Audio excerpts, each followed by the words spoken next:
welcome. Welcome to the Nature Art with the Art Gallery of Ontario session. We're so excited that you're joining us for Take Me Outside Day and week this year. It's really a full week of activities. And so thank you for joining us. We'd love to know where you're coming from today, where you're joining us from. So maybe you want to share the name of your school, if you're coming from a school or an organization or a community, in the chat with us so we know where you're coming from. We would love to hear it. I believe we have folks from all over already looking at the chat's comments coming in all across Turtle Island, which is so fantastic. So I'm Julie. I'm the program manager with Take Me Outside. Today I'm joining from Dish with One Spoon, Wampum Belt, Covenant, and Between the Lakes Treaty 3 land, which is the traditional territory of the Mississaugas of the Credit, land which has been stewarded by the, and continues to be stewarded by the Haudenosaunee and the Anishinaabe. And I just wanted to share, before we start things off today, Take Me Outside's Indigenous acknowledgement. So Take Me Outside would like to acknowledge and celebrate the diverse environments and people across Turtle Island whose lands are the places, spaces, and teachers for our work. The speakers and presenters this week come from a wide range of nations and places across Turtle Island. We want to begin by acknowledging that outdoor learning recognizes humans as an interconnected part of the natural world, as part of relationships that have been stewarded since time immemorial by the First Nations, Métis, Inuit, and Indigenous peoples who have lived here before colonialism and continue to live and thrive here despite it. We begin with gratitude and the utmost respect for the land and all our relations on, above, and within her. We offer our gratitude and respect to the many Inuit, First Nations, Métis, and other Indigenous peoples who continue to protect and share their deep relational knowledge of relationship, reciprocity, respect, and responsibility. Sharing your languages of relationship, reciprocity, respect, and responsibility encourages the heart of outdoor learning. We also acknowledge that the work of Truth and Reconciliation is a journey of lifelong learning and work. We commit to supporting educators in rising to the Truth and Reconciliation Committee's calls to action or calls to justice, specifically numbers 6, 12, 62, and 66. So as you are exploring outdoor learning this week, we ask that you take time to learn about and recognize whose traditional land or territory that you live, play, and explore on. Nativeland.ca is a really excellent resource to get you started. Tim Patterson, an Indigenous mentor and hiking guide from the Little Nicola Band, says it's not just about acknowledging the land or the people of a particular land, but asking what this knowledge and feeling compels you to do. So throughout this week, we hope the sessions and speakers inspire educators and learners from all walks of life to head outside and connect to the land. We hope you experience the way the land can love, nurture, and heal. Okay, folks, well, I am so thankful to be partnering. Oops, actually, I still need my slideshow because I wanted to show you our amazing partners for today. Thank you so much, Jesse. So thank you so much to today's session partners, Exploring by the Seat of Your Pants and the Art Gallery of Ontario. So I am so thankful to be joined by Jesse from Exploring by the Seat of Your Pants today. Yay, Jesse. So this is such an awesome partnership, and we're so thankful that you're here. Exploring by the Seat of Your Pants. Jesse will tell you more about the organization, but they're an amazing organization with so many awesome virtual opportunities to explore across the world. So I will pass things over to Jesse, and he will then pass things over to our presenter today. We got all the passing going on today. Well, thank you so much, Julie, for a lovely intro and a deep dive into today's broadcast. A big welcome to you, tremendous audience today. I think we've got like 700 kids today from all across Canada, the US, and beyond. So hello to absolutely every one of you. As Julie said, my name is Jesse. I'm with Exploring by the Seat of Your Pants. So what we do is connect scientists, explorers, science communicators, amazing people of all stripes with classrooms just like yours every single day. We do about 30 broadcasts a month, all for free. And you can check us out on our website website below. And it's a real honor to come in and get the chance to host this. We partnered with the Art Gallery of Ontario ourselves last year for a bevy of amazing broadcasts. So you guys are in for such a treat, whether you want to ask cool questions, draw, or take part in any number of ways today. And it's my honor to welcome back in the amazing educator I got to work with last year at the AGO. Bonnie, thank you so much for joining today. Welcome in. You guys have also the slickest new logo I've ever seen. Kudos to you for getting an upgrade in your visual representation. And yeah, you're our capstone. You are our final program of Take Me Outside Day week, all the amazing programs we've had with astronauts, Olympians, polar bear people alike. So you're in for a treat, audience. And if you want to take us away, I'll zip it and leave you to it. Thank you so much, Jesse and Julie. It's so lovely to be here with you both. And hello to everybody out there in the virtual audience. I'm so excited to be spending part of my day with all of you. And with that, let's begin. So welcome everybody to a virtual session with the Art Gallery of Ontario. And these virtual programs are possible thanks to the generosity of the AGO community. And here is a photograph of the Art Gallery of Ontario in downtown Toronto, Takaranto, taken on a beautiful, beautiful day. We are an enormous gallery, and we have art that is hundreds and hundreds of years old, and we have art that is really new. We call it contemporary. And we also have different kinds of art. So there are drawings, paintings, photographs, videos, sculptures that are three-dimensional, and you can go all the way around them. Sometimes we have these cool installations where you can go into a room and have a special experience with your friends or your family or your classmates. So we hope to see you here one day. And let us begin with our land acknowledgement. The land that the Art Gallery of Ontario is on is Michi-Saagiig Nishnawbe Territory, Mississauga. It is also governed by a treaty between the Mississaugas of the Credit and the Canadian government. Toronto is Michi-Saagiig Nishnawbe Territory. It has also been occupied by other Anishinaabe, the Haudenosaunee, and Wendat confederacies. So hello everybody. My name is Laboni and I am an art educator here at the Art Gallery of Ontario. Today we are going to explore two works of art from the AGO, and we're going to talk about them together. So don't be surprised. I'm going to ask a lot of questions, and I would love to hear your ideas through the comments. Jesse and Julie will be able to share those with me. And we're going to draw. So make sure you have a pencil and a piece of paper ready.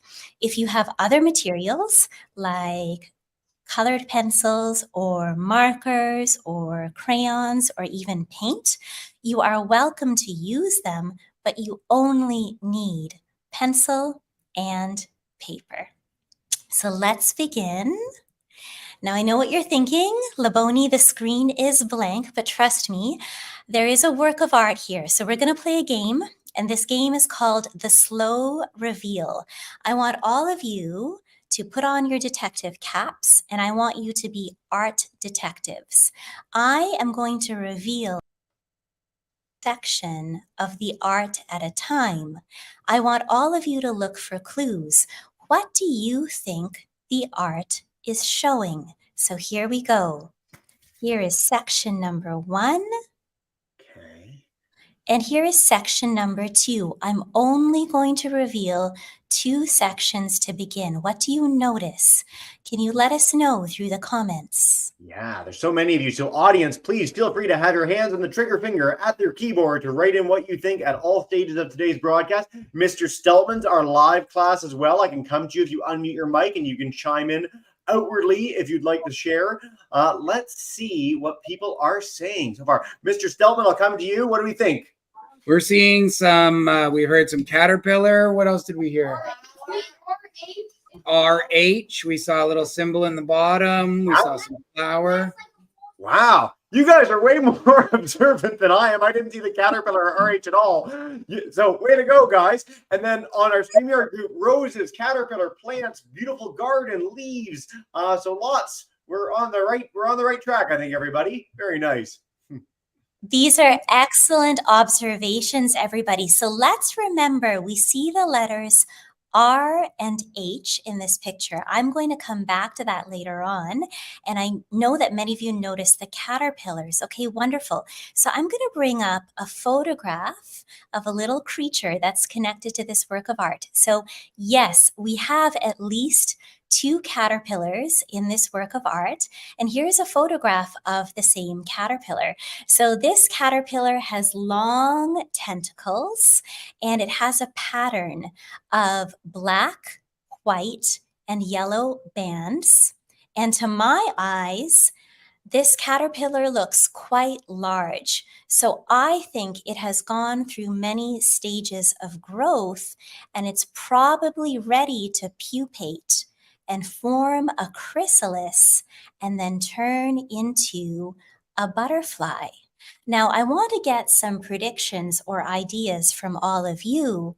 What kind of butterfly do you think this type of caterpillar might transform into? Let us know through the comments. Ooh, you guys are so quick on the draw the last time. Let's see what people think. This is a pretty iconic butterfly. This is like a major Canadian creature. That's a bit of a heads up. Wow, you guys are very monarch. Everyone knows monarch. I think they're on board with our iconic animal. Very cool, guys. Okay, we're going to make this caterpillar disappear and let's reveal the next 2 sections of the art, which is also going to reveal our answer. And you are correct. It is a monarch butterfly. I have to say, I'm impressed. At your age, I would not have known that. So let's bring up a photograph of our beautiful monarch butterfly.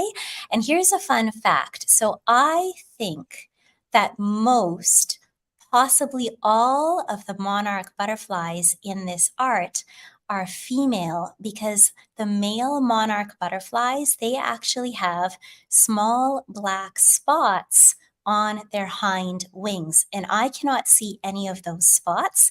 So my intuition is telling me that these are female monarch butterflies. Okay, now some of you mentioned the plants earlier. Okay, it looks like these monarch butterflies in the art are feeding on something. Does anybody recognize the plant? I'm going to bring up the next 2 sections. And let's go to the comments. I will say we actually already had in the very first picture, before we even showed the monarch, we had someone actually nail this. But if you want to keep coming in, let's see if more people can get it too. Yes, Ashley, Lisa Marie, we've got milkweed. That's our main food of the monarch. So way to go, everyone, for really knowing these butterflies. Good for you. This is indeed milkweed. Let's bring up a photo. And there are many different types of milkweed, but I think this is the common milkweed. So here is a photograph. And to me, it looks like a good match. Now, the common milkweed grows across Ontario and across Canada. It is perennial, which means it lives for more than 2 years. The flowers bloom around the middle of the summertime, and they're pale pink to a purplish color, and they form these clusters. And that's exactly what we see in the photograph and in the art. And this milkweed mostly grows in open areas like meadows or roadsides or forest edges. And monarch butterflies, as I'm sure many of you know, depend on milkweed to survive.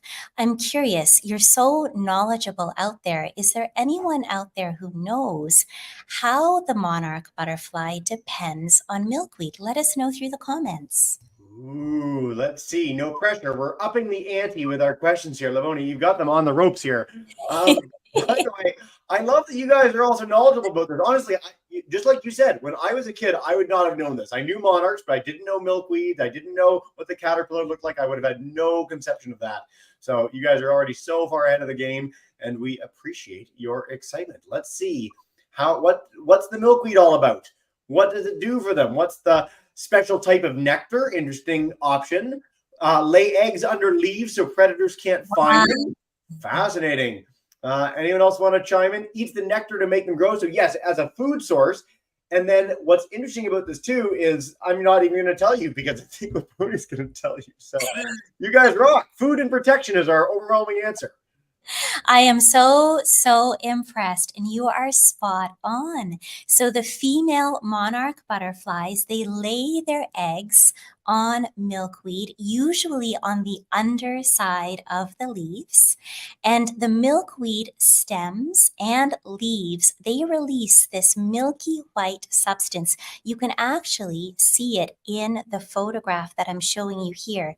If you follow my cursor, you can see some of that milky white substance. And this is actually full of toxins, and that protects the plant from herbivores.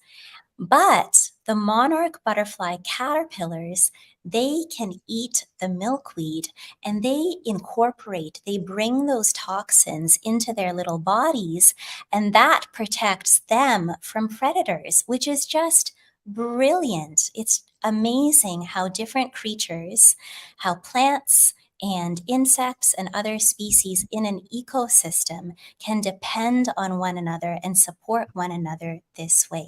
So I'm really impressed by your answer. So let's make that disappear. And now I'm going to show you the title of the work and the name of the artist. So here we go. This is a watercolor painting that was made over 100 years ago by a Canadian artist named Robert Holmes. Now, to give you a sense of its size, this painting is a little bit bigger than a sheet of printer paper, and Robert gave it the title Milkweed. Now, Robert was born in Ontario, and believe it or not, he actually abandoned a career in medicine so he could study art, be an artist, and also be an art teacher. And he loved exploring nature. So he would go out into the woods and other natural areas in Ontario, especially in the summertime when he was not teaching or was not teaching as much. And he spent his life drawing and making watercolor paintings of Canadian wildflowers. And the Art Gallery of Ontario actually has over 30 of Robert's watercolor paintings. Now this is kind of a fun fact about this painting. This was actually an illustration that appeared in a book called Rambles of a Canadian Naturalist by Samuel T. Wood. And it's also been said that one of the reasons why Robert painted and drew so much nature is because he wanted to inspire his students to take an interest in nature and go outside and explore their surroundings. And I think that's kind of perfect for Take Me Outside Day and Take Me Outside Week. So now I've got another question for you. Look at this painting. How do you think Robert made this painting? Because there's no way that butterflies would stay still. What do you think? Let us know through the comments. What do we think? You guys are such a good audience. Honestly, I do broadcast for a living, and you guys are one of the most on the ball. There's so many of you that answer absolutely everything. While we're waiting for your answer to this one, a bit of a trickier one, I will highlight again, AGO.ca. If you want to explore all our amazing art things, it's one of the greatest places I've ever had the chance to visit. I grew up in Toronto, so please do check it out in person after you're done this virtual broadcast if you happen to be in the GTA. All right. Observed them in nature and drew sketches. Imagination, so just thought about what they might look like. That's a really cool answer. Observed outside. That might be on our theme of Take Me Outside Day. You guys, and took a picture when it's in the right spot and then drew the picture. You guys are like all the options. I think those are all you can do, really. All the options. This is like telepathy. You came up with all the ideas in my mind. So I'm thinking Robert used his imagination. He might have made quick sketches outdoors. Maybe he had some photographs. He may have also had some monarch butterfly specimens. This is another possibility. So thank you, everybody, for activating your imaginations. And now we're going to keep going because it's time for our first drawing experiment. And this is a drawing experiment that you can practice at home or in your classroom, and then try again outside. All you need is a pencil and a piece of paper. I'm going to switch my camera so we can draw together. Here we go. All right. And we're going to take inspiration from this painting. Now, I'm going to use markers so you can actually see what I'm doing, but you only need pencil and paper. So our first drawing experiment is a continuous line drawing without looking at our paper. So this is what I want you to do. I want you to look at Robert's painting of monarch butterflies and milkweed. I want you to choose part of the painting that is interesting to you and pick a starting point. Okay, then you're going to put your pencil on the page, and I want you to follow the lines in the painting with your eyes. And as you follow the lines in the painting with your eyes, I want you to move your pencil across the paper and make those lines, but do not look at your paper.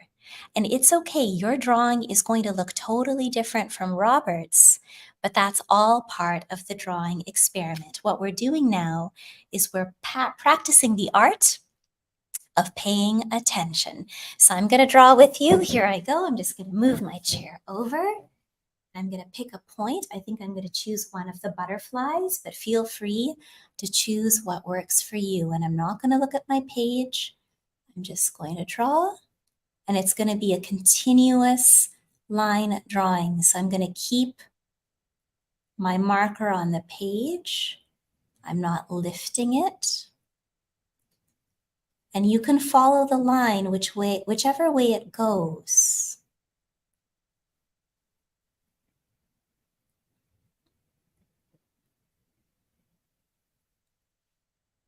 And for all the adults in the audience, I encourage you to practice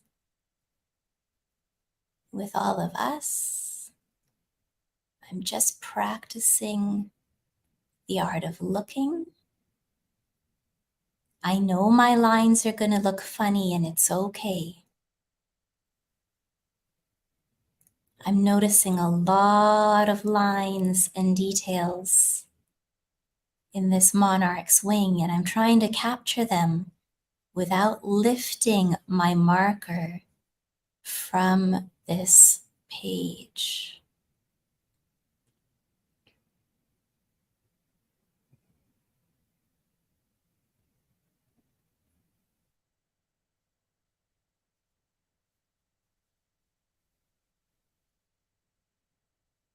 I'm kind of moving to different parts of the wing. I'm skipping about here because that's the way my eye is moving, so that's the way my marker is moving too. Okay.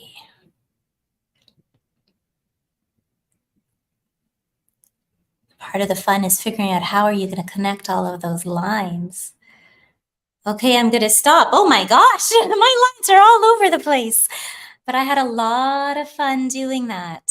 Okay, so this is our first drawing experiment, a continuous line drawing without looking at the page. And now we're going to come back to our slide deck, and we're going to continue exploring some art. Maybe I'll pause for a moment, and I just want to hear from you. How did that feel for you? Can you let us know through the comments? I'll say for me, as we're waiting for some comments to come in, that was very anxious. I'm excited to do it, but I've never done just a straight line. I feel as I'm doing it that it's like innately very challenging. And so mine looked a little odd, but I hope that that's a call to people that even if you're not a fantastic artist, if you're not like Robert Holmes, it's fine to just play along with art. You get better over time and you have the chance to explore and create. And I think that's a really important note. Everyone else agreed. Relax or disagreed. Relaxing, calming. We've got challenging, difficult but fun, weird. Haley, I'm with you. I felt weird. Julie, yours was amazing. I liked it. Emotion. I'm on the calming, relaxing Yeah. side. I actually really liked it. It felt like a mindfulness activity. Yes. So what I'm going to do, I'm going to switch my camera back to me. Here we go. And you know what? I actually felt both ways.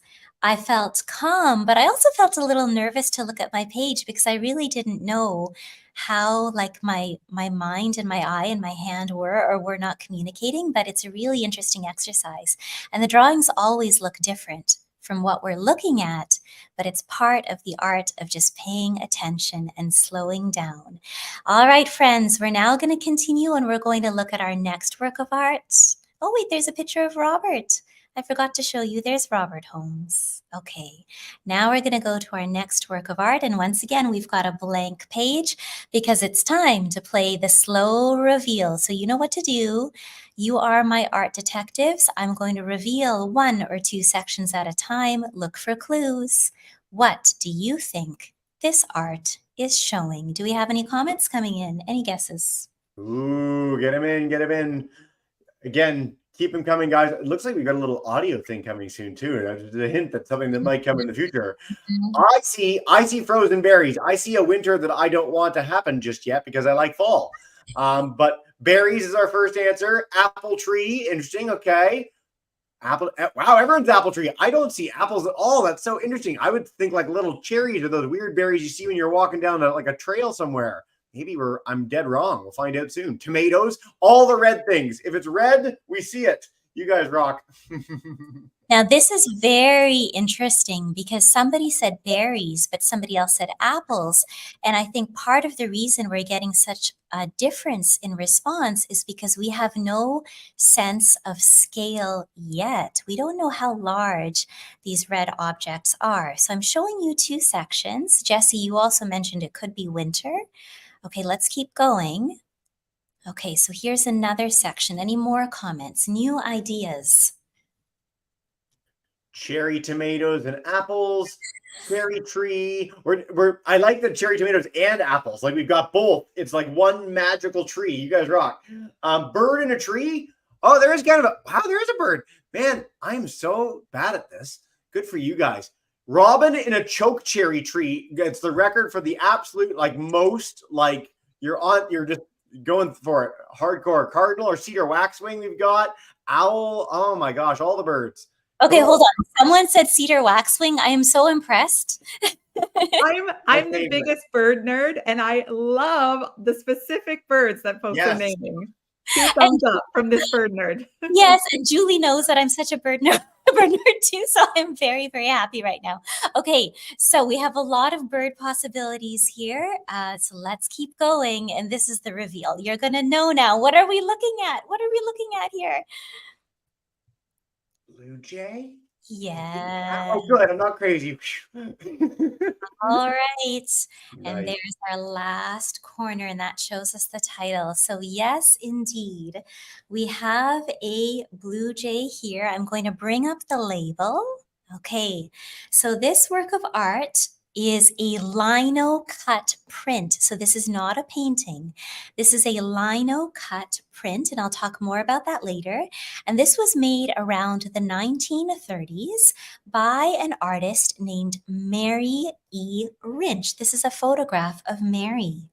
And this print is small. It is actually about the size of my hand. So the blue part is about the size of my hand, but it has a lot of detail. And Mary calls this print Wychwood Blue Jay. Now, Mary immigrated to Toronto from England in the late 1800s, and she lived in the Wychwood Park neighborhood near Bathurst and St. Clair. And there were many artists living in the area at the time. Now, Robert Holmes, whose painting of monarch butterflies and milkweed we just saw, was actually one of Mary Rynch's art teachers. So isn't that a cool connection? And she also loved nature. So let's look at this print a little bit more closely. So to make this, Mary actually had a piece of linoleum, and she would have carved it using special carving tools. And in a way, it's like she made a stamp with a bird picture carved into it. And then she covered it with ink and pressed it onto paper. That's a very simple way of explaining the process. It's more complicated than that, but it's a way for me to help you understand what a lino cut print is. And believe it or not, she began also with a pencil drawing, just like us. Now, she loved using color in her art, and here we can see a lot of bright blue and bright red, and maybe, just maybe, Mary was inspired by a little bird in her neighborhood. So here is a photograph of a blue jay, and they certainly are common in and around Toronto. Now, Jessie, I want to make a connection to something you said earlier. It was actually one of your first comments. I think you said that it might be winter. And could you tell us why? Like, what was the clue that led you to that idea? It's funny because now that it's a full picture, I think it a little less, but that very first bit of the berries at the top, it looked like it's snow on one of the berries. To me, that was what I took from it anyway. And even the fact that it's blue as a backdrop sort of gives me a wintry vibe. If it were a different color, I wouldn't feel so much that way. So the color of the backdrop and what's on the berries. Jessie, I would Julie. like to add, I'm noticing something missing from the branches. Julie, what do you notice missing? Leaves. That's awesome. I noticed that too. And that made me think, okay, we've got branches and berries, but no leaves. So maybe this is late autumn. Maybe this is winter time. And Jessie, you said you got these wintry vibes. I love that because Mary used a lot of blue, and blue by many people is considered to be a cool color. It lowers the temperature of a work of art. So yes, it gives me those wintry vibes. So maybe that's the case. And so we did a little investigating and we came up with some possibilities, like what could this plant be? And we're thinking, maybe it's this. It might be winterberry. So winterberry can be found in Ontario, and it loses its leaves in the late autumn and the winter, but these bright red berries often last through the winter time. And blue jays do love winterberry. So maybe this is what Mary was inspired by. Those were excellent observations. So what we're going to do now, I'm going to share with you just a few fun facts about blue jays, and we're going to get ready for drawing experiment number 2. So fun fact number 1, blue jays make many different types of calls, but the one that you'll probably hear the most often sounds like this.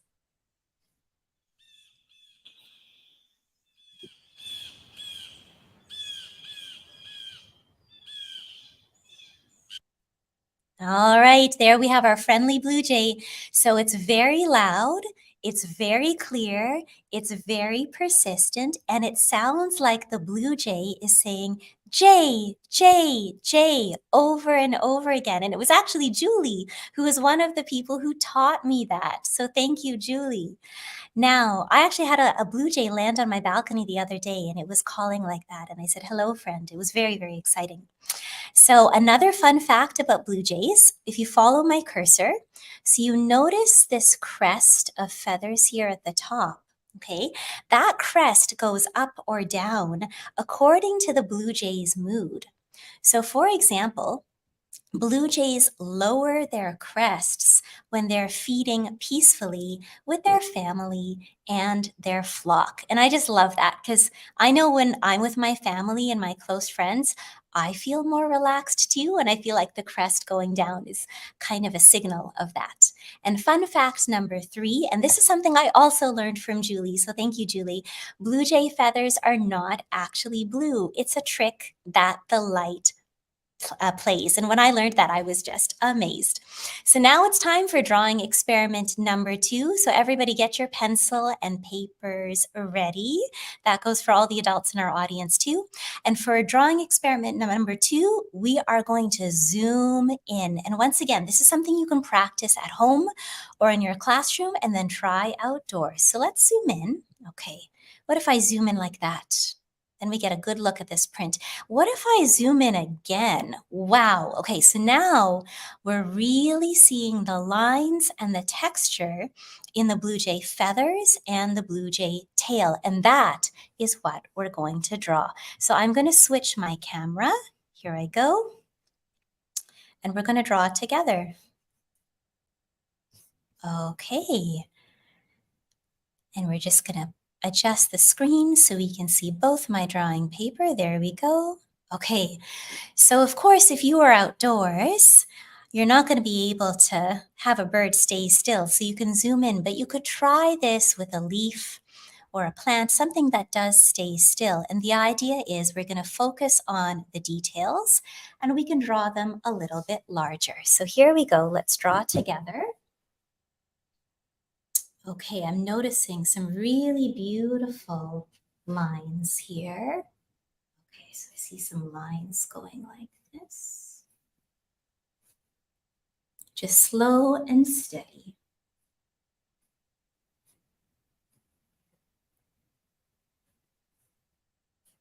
And it's interesting because in the print, the lines and marks are white, but I'm actually making them darker.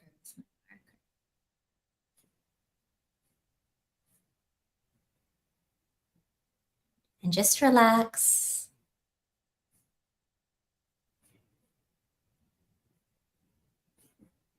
And of course, it's not going to look like a bird anymore. It's actually going to look a little abstract.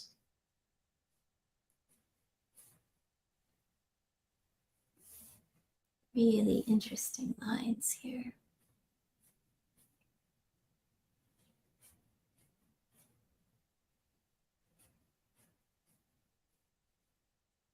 Comes to a point, okay, and then I notice here, all right, there's a lot of these. Mary did a really excellent job with these kind of markings. And then in this tail area, they go in a different direction. I notice the lines move in a different direction, and that's what helps us distinguish where the wing ends and where the tail begins. And this is helping us to just practice the art of close looking. We're going to practice the art of close looking.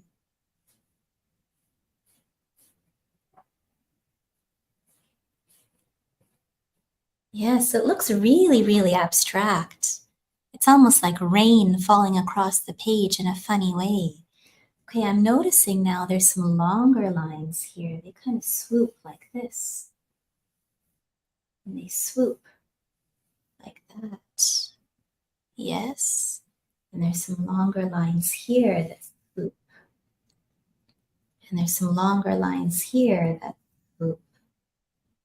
There we go. Well, I'm very pleased with that. Okay. So now I'm going to go back to my other camera and we're going to go back to the deck. And I would love to hear from all of you. How did that experience and drawing experiment feel for you? Let us know through the comments. Very nice. And we're going to head to Mr. Steltman's class too for the students. If you guys want to flick on your mic, you can chime in and see what you felt. For me, that was a lot more calming. Drawing lines relentlessly, that's pretty good. I can do lines all day long, but keeping one big line that's scary and terrifying.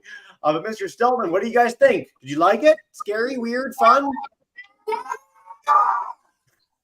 Just a collective ball of excited noise. Yeah, that's the spirit. That's very calming. Yeah, it was so quiet when you hear we were doing it. It was very nice. Way to go, guys. That's awesome. And then in our comment section, let's see what we've got. Good, cool, the best, interesting, soothing, peaceful, relaxing. Yes, we like the details. You guys are awesome. This is great. I did pretty well, I think. There he is. Jesse. Oh, that's awesome. That's pretty good. I'm pretty happy with that. Thank you. Yeah, I had a lot of fun too. Oh, maybe you can't quite see it. Oh, my virtual background's getting in there. But yeah, I really enjoyed that. Wow. And it's a fun exercise. You can try it outdoors and it's going to look abstract, but it really helps us zoom in and look closely. All right, so let's keep going. And now I'm going to show you both works of art at the same time. So here's our inspiration. We have Robert Holmes' watercolor painting, Milkweed, and Mary E. Rinch's lino-cut print, Witchwood Blue Jay. And these are two artists who knew one another, and they were both very inspired by nature. And I think we've got a little bit of time. I'm going to try to squeeze in our third drawing experiment. And this time we're going to do a mashup, which means we're going to take inspiration from both works of art. So here I go. I'm going to switch my camera. And let's draw. So what I want you to do, let's begin with Robert Holmes' Milkweed. I want you to choose part of the painting that is interesting to you. And I just want you to draw what you see. Don't worry about making it perfect. You just draw what you see. Just one part. So I really, really love these monarch butterflies. So I'm going to come over here. And I'm going to start drawing one. I think I'll use an orange marker so you can see what I'm doing. Okay. And I'm going to choose the one over on the right. Oh, this marker is a little dry. Let's switch markers. Okay, let's use this.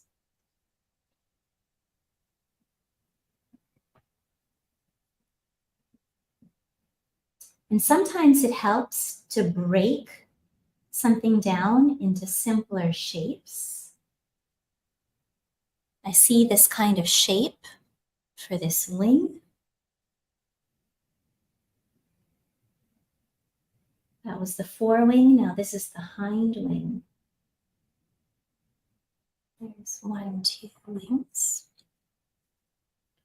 And then there's a little head in here.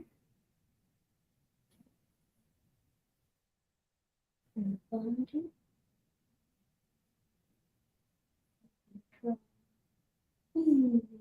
The other wing. Remember, you can draw whatever part makes you happy. You may want to draw the milkweed.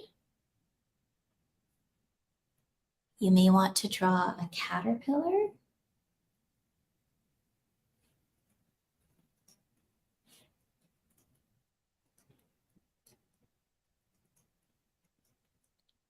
And there are these beautiful lines in the wing.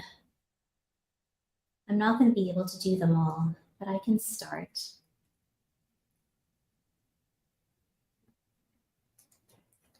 This one.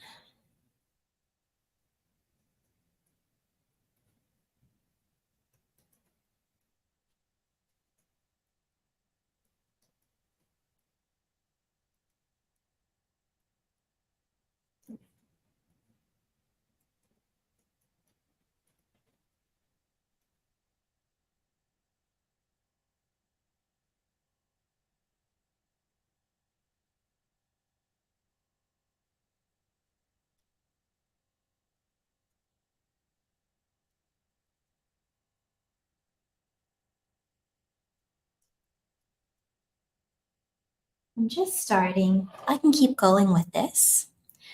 After you've drawn one part from Robert Holmes' Milkweed, I want you to shift your attention to Mary E. Rinch's Witchwood Blue Jay.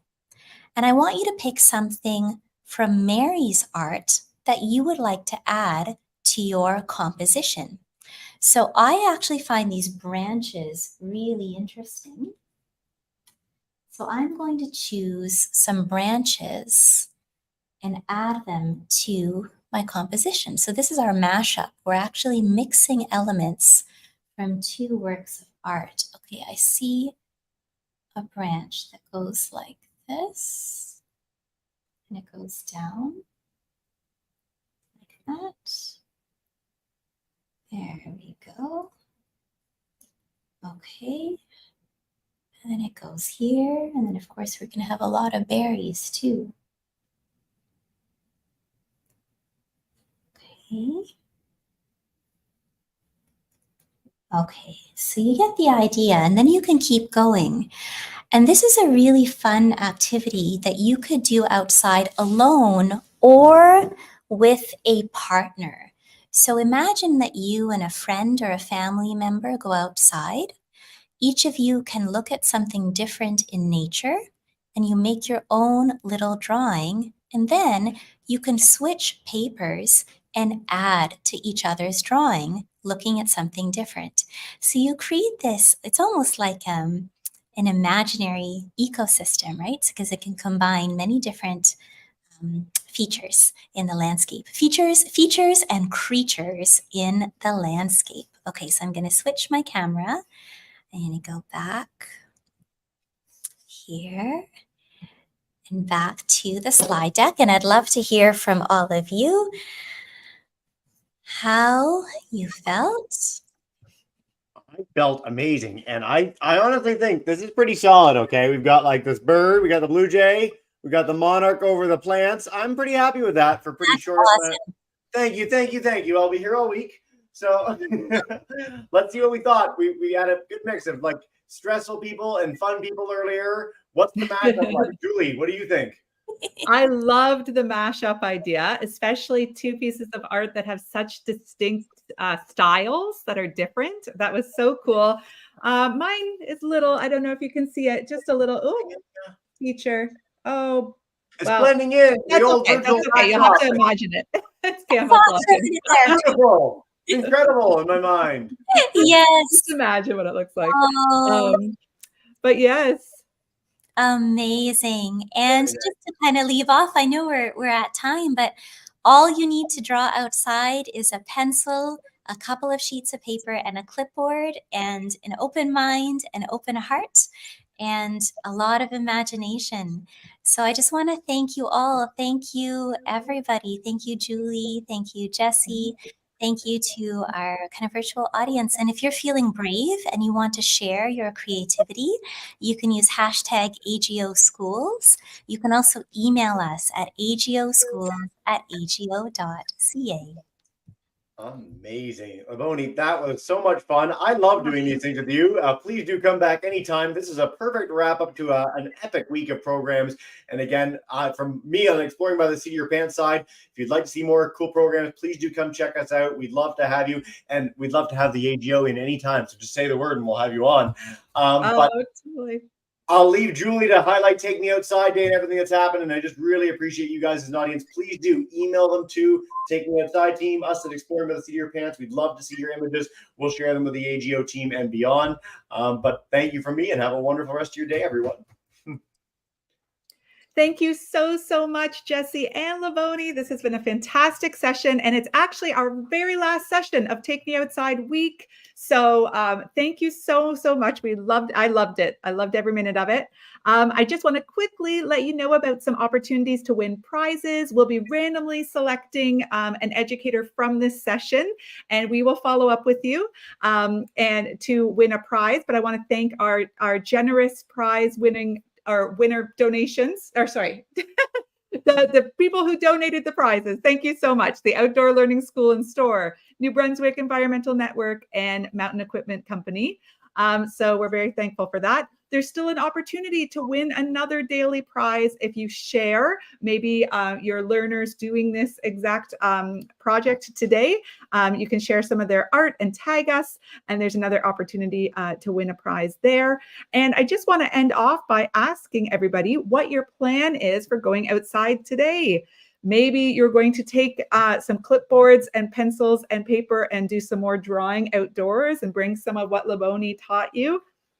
about looking closely. Maybe you can even find, if you're somewhere where the fall leaves have started to drop onto the ground, maybe you can find a leaf and really get into that detail, or try one of those line drawings where you're looking at it but not at your page. That would be so, so cool. So please let us know your plan for going outside, and a huge thank you to all of you for participating in Take Me Outside Day this year.